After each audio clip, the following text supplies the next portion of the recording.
Please welcome to the stage the Secretary of the Air Force and a great supporter of AFA, the Honorable Deborah LeeJames.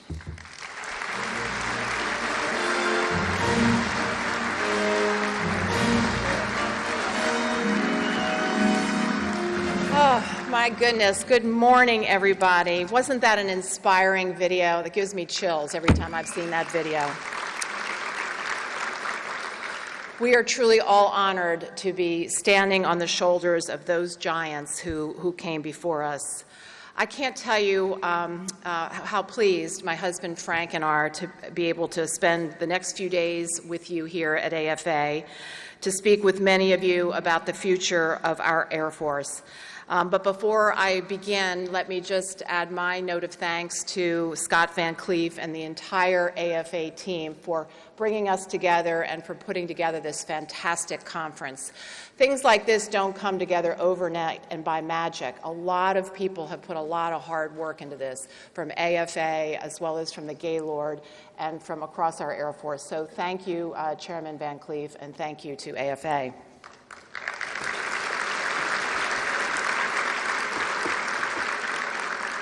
Now, AFA has very fine judgment in many areas, but no finer judgment have they made lately than the judgment to hire their new president, our Vice Chief of Staff, just recently retired, Larry Spencer. So we're so glad to see you, Larry.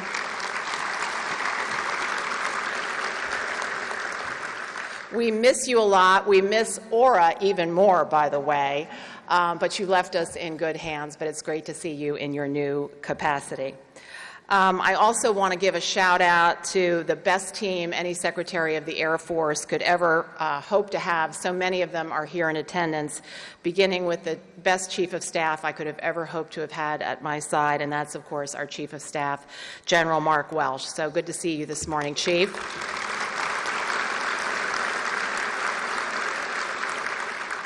And of course, Betty, always wonderful to be with you. Look forward to sharing the next couple of days together.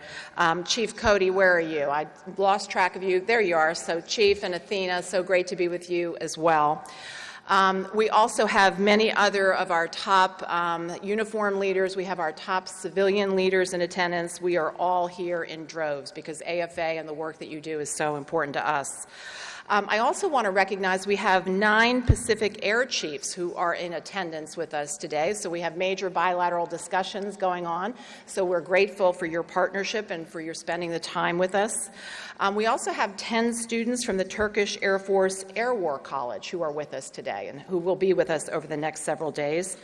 Of course, what fantastic Air Force Association National Award winners. They were just eye-watering this morning that we all had a chance to honor. So congratulations once again to all of you.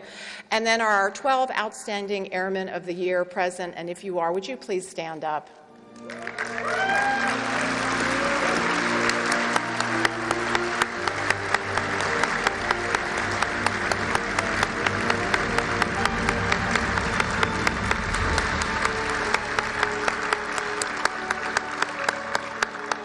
We're going to have plenty of time to be fussing over you over the next several days, but I wanted to just begin the fussing here this morning. So welcome to all of you as well, and thank you. Today we have come together with a common purpose to explore ways to expand, advance, and ultimately to reinvent the aerospace nation. Now, when I say aerospace nation, I'm not referring to a specific country. Rather, what I'm referring to is a community of air-minded people around the globe who engage in and with and through air, space, and cyberspace to create, ultimately, a better world for all of us. Now, last month, I had the unbelievable opportunity to look down upon the Earth from more than 70,000 feet above the Earth through the canopy of a U-2. As the spherical blue unfolded beneath me, I couldn't help but think about some of the early aviation pioneers and the expansive growth and achievements of the aerospace nation. Humans have always sought to slip the surly bonds of Earth. From the wax wings of Icarus to Da Vinci's 15th century ornithopter sketches, to Sir George Cayley's plans for a glider. The dream of flight has remained tantalizingly close for centuries, but seemingly for so long unattainable. unattainable, that is, until these couple of brothers named Orville and Wilbur, with the assistance of their sister Catherine, truly made the impossible possible. And to understand why I'm now calling for us to work together to reinvent the aerospace nation, let's just take a few minutes now and step back in time, beginning with that December date in 1903 at Kitty Hawk, North Carolina. And then I also want to just briefly touch upon a few highlights that you saw in that most inspiring video. Now, the moment the Wright Flyer finally lifted off from Kitty Hawk, the Wrights became the most prominent members of the aerospace nation. Their achievement was certainly no overnight success, however. Rather, it was the result of years of work and failures and rebounds and collaboration. A few years after the Wright brothers, by the World War I era, militaries on both sides of the Atlantic started to eye the airplane as an instrument for warfare and began building their own aircraft. If World War I ignited the fires of innovation, and there's no doubt in my mind that it did, I think it was truly Lindbergh's Atlantic crossing, coupled with aerial demonstrations and contests that were taking place at that time. This is what really built an inferno. And the excitement carried into every American household, workplace, and factory. Then came the post-war years, 1920 to 1940, and sustained growth and sustained excitement took place, spurred on by civilian pioneers like Amelia Earhart and the government's expansion of airmail services and continued international interest. Growing steadily, the aerospace nation really came of age during and immediately following World War II, and some have even called this the golden age of aviation. Then by the year 1947, this young Air Force captain came along by the name of Chuck Yeager, and he broke the sound barrier. And at that point, the aerospace nation started attracting new members at what I would call a supersonic rate. And certainly anyone who is around my age, give or take a few years, can tell you exactly where they were on the evening of July 20th, 1969. Personally, I was at home in Rumsden, New Jersey with my mom, and we were watching television, literally captivated by those grainy black and white images of Neil Armstrong and the Apollo 11 crew, who were making a new kind of aerospace history. Now, I could keep going on and on and on, but I think you get the picture. Now, let's flash forward to where we are today. American industry, and particularly the aerospace industry, is a very, very important, I would argue, the cornerstone of the U.S. economy. And we rely on ingredients that have delivered results for decades: international partnerships, pioneering discovery, and innovation. So in a certain sense, there's nothing new about this core. We've been doing it a good long while. But here's what is new. We now live in an age where an individual at a keyboard can deliver air power effects through cyberspace, where the global commons and global commerce depends on our capabilities that are delivered from space, and where remotely piloted aircraft are breaking new ground in an environment that was once dominated solely by individuals and cockpits. And speaking of those cockpits, by the way, make no mistake, those cockpits, whether they're bombers or fighters or the mobility aircraft, or whether they're the launch control centers, which you might say are the cockpits of the ICBM force, all of these cockpits are still vitally important and will remain critical for us in the future. So far, all of this sounds pretty good, you might say. So what is the issue? Well, here's the issue. Although the United States, as part of the aerospace nation, has demonstrated unprecedented leadership and successes, we have our fair share of challenges, no doubt about it. Some have even said that the idea of an aerospace nation in the U.S. may be waning from our collective consciousness. Our closest competitors, some of whom don't mean us well, are closing technological gaps around the world, and our comparative advantages in some cases are dwindling. Government money is certainly very, very tight these days, and a brand new graduate out of college may well set their sights more on a job in the Silicon Valley than they would looking to work for the U.S. government or for a large aerospace firm. Moreover, doing business with the government is time-consuming, it's expensive, it can be risky, it can be frustrating. This arrangement that we have discourages innovation in some cases, particularly when it comes to small businesses and small groups and individuals who might otherwise participate in the aerospace nation but choose not to because the barriers just seem too high.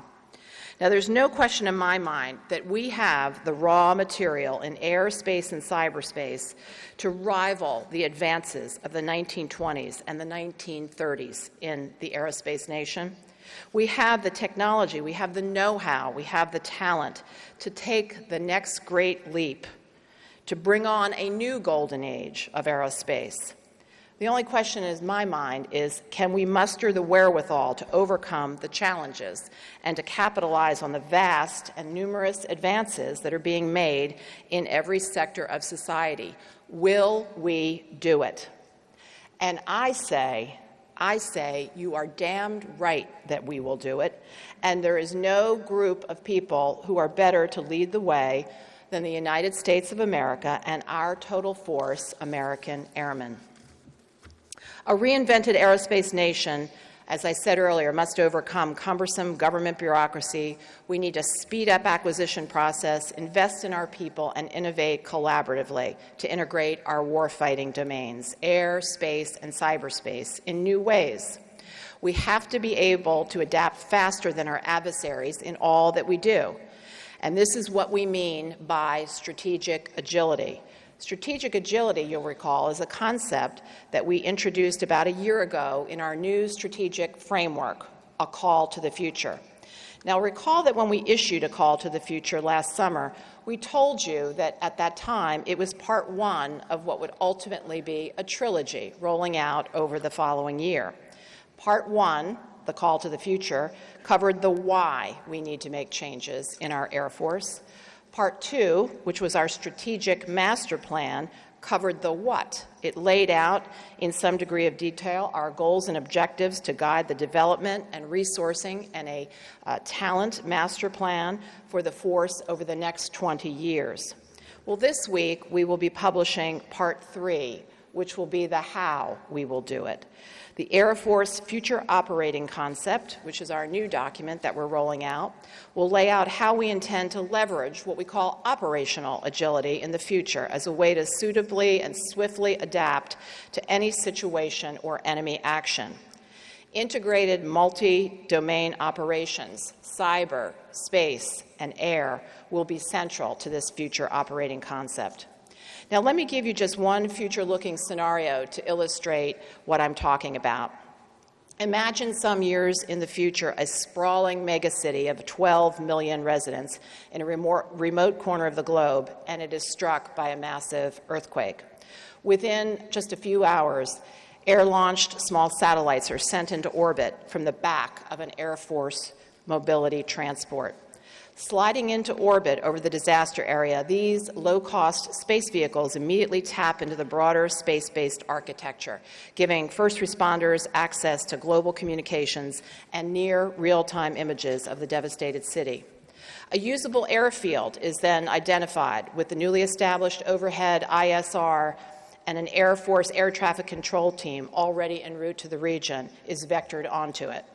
By the next day, the flights begin flowing in, and included in the earliest shipments are dozens of small UAVs which are sent airborne by a small launch and recovery team, which by now is on station.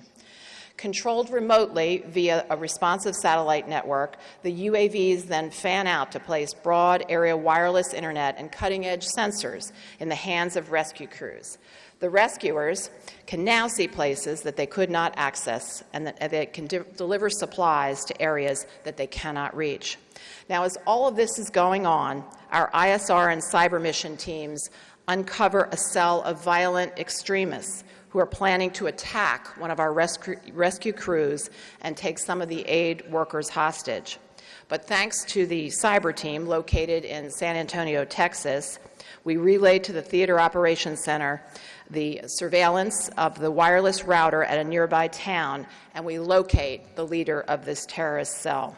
So the Ops Center then immediately retasks armed UAVs to pursue and target this leadership cell, and boom, it's all over for those bad guys. Now, some may say this is science fiction. I say scenarios like this are precisely how our Air Force needs to work in the future, blending cyber and space and air in new and creative ways. So stay tuned, and you can read more about this later in the week through our future operating concept. Very, very important for our future. Equally important for the future is to continue focusing on our top 3 priorities, which, as you know, are taking care of people, number 1, number 2, striking the right balance between our readiness needs of today and our important modernization needs for tomorrow. We have to get both of these right. It's not an either-or proposition. And of course, in everything that we do, we need to make every dollar count. So let me briefly touch upon these 3 areas, and beginning with people. To remain the best Air Force on the planet, we have to be strategically agile in how we recruit, retain, reward, and develop our people. We need them in the right job at the right time, and we need to draw from the best of America's diversity in terms of experience, gender, race, ethnicity, background, and training. We need airmen like Lieutenant Colonel Christine Mao, our first female F-35 pilot, and Captain Carrie Armstrong, the first female F-15E weapons system officer to graduate from our weapons school. We need to leverage airmen like Captain Donald Sims, the senior duty officer in the Air Force's Cyberspace Operations Center. We need airmen like some of whom you met today, Second Lieutenant Emily Gill, First Lieutenant Victoria Fort, and First Lieutenant James Moore, all of whom are missile crew commanders at Minot Air Force Base, North Dakota. Lieutenants Gill, Moore, and Fort are defending this nation every day through strategic deterrence. We need airmen like Technical Sergeant Manuel Quinones Figueroa, one of our ground control station maintenance expediters at the 432nd Aircraft Communications Maintenance Squadron at Creech Air Force Base. Not only does Sergeant Figueroa teach others to maintain communications networks for our RPA enterprise, but he and his 30-person team have secured a 100% mission-capable rate, not to mention the fact that his spouse, Lauren, is one of the squadron's key spouses, helping to take care of our airmen. And of course, throughout all of this, we need to maintain always our core values of integrity first, service before self, and excellence in all we do. These will continue to be our guideposts along the way. We've seen that exhibited through our 12 Outstanding Airmen of the Year award recipients, and they certainly reflect these values. And we'll see it later on this week at AFA, when we'll be very pleased to welcome Airman Spencer Stone, who certainly personified these values in an extremely heroic fashion when he stopped evil on a French train 3 weeks ago. Airman Stone will be joining us later this week, both here at AFA, and he'll be also participating in different events around Washington. Specifically, he'll be awarded the Airman's Medal, which is the highest non-combat award for bravery that we in the Air Force can bestow. That part was already known. The other part, which I can share with you all today, is in addition to that, Airman Stone will also be awarded the Purple Heart in recognition of the wounds that he received during that action.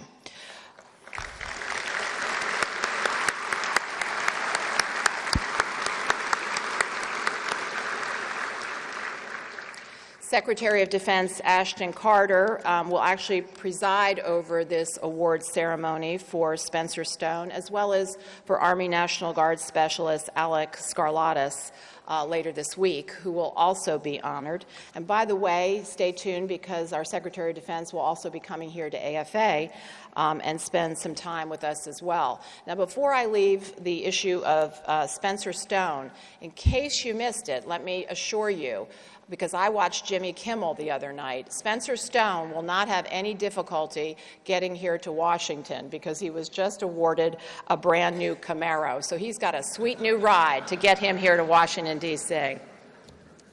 Now, in addition to recruiting, retaining, and developing, we have to give our people the best tools and equipment, both now and the future. And that brings me to priority number 2, which is striking the right balance between readiness and modernization.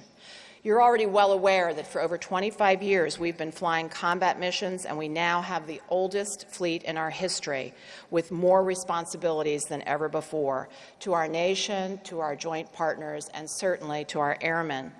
We're simultaneously trying to procure new aircraft while fighting relentlessly in a half-dozen different places around the world, while at the same time struggling to try to recapture higher levels of readiness for a high-end fight. Now, these are very tall but very important orders, and we've got to get it done. We've got to get it done correctly, and it doesn't happen for free. So I want to once again take this opportunity to call on Congress to permanently lift sequestration. We have to send sequestration to the boneyard once and for all.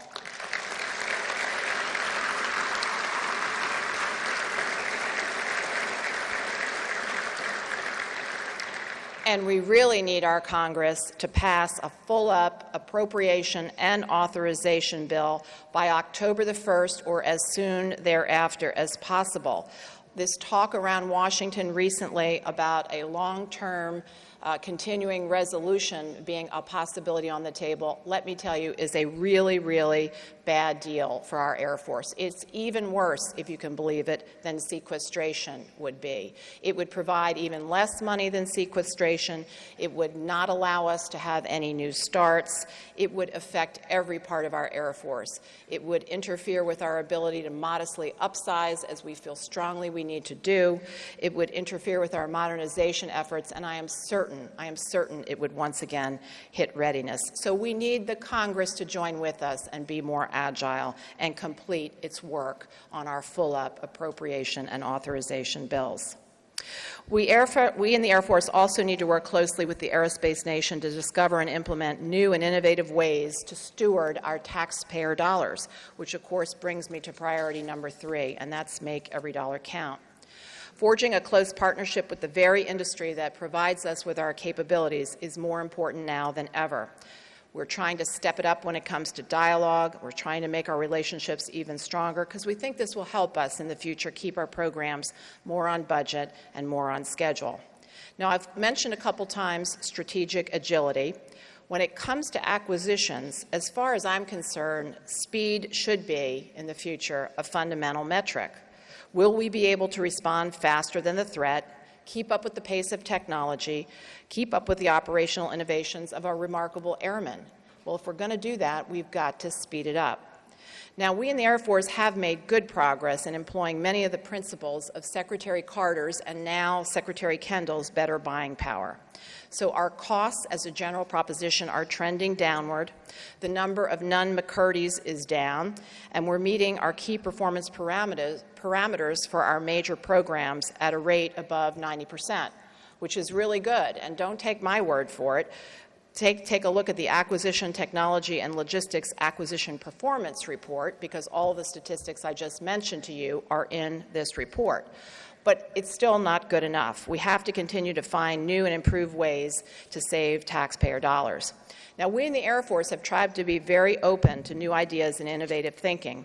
And in the case of acquisition, we aren't shy when it comes to experimenting with different ideas. And in a way, that's a lot of what bending the cost curve has been all about, is trying some new approaches. So today I'd like to describe a new experiment that we have in mind. To repeat, our ultimate goal in acquisitions should be to deliver capability to the warfighter more rapidly. But unfortunately, today it takes too long to develop and field our systems. Now, we had some pretty smart people under bending the cost curve take a look at why this is so, and of course, there's no single reason why this has happened. However, it did become clear to us that if we were to establish incentives to speed things up, perhaps this could advance the ball for us. So today, I'm announcing a new experiment. We're going to call it Should Schedule, in conjunction with a few potential pilot programs. I'm going to give you a few details of this, but before I do, let me first just remind you all about something called should cost. When a program is established by law, we must have an independent cost estimate. And when we hit key milestones along the way, we need to fully fund to that cost estimate. Now, under the should cost approach, We challenge our program offices and we challenge our industry partners to beat the independent cost estimate once the program is underway.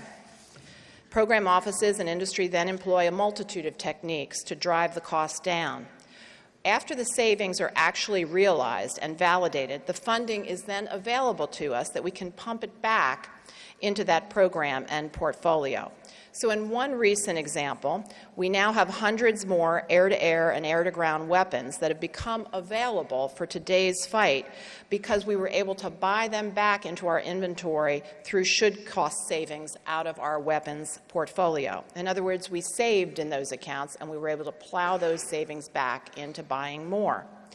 So this leads me now back into the new idea, which is the should schedule concept. Whereas the previous incentive focused on cost, now we'd like to target delivery time.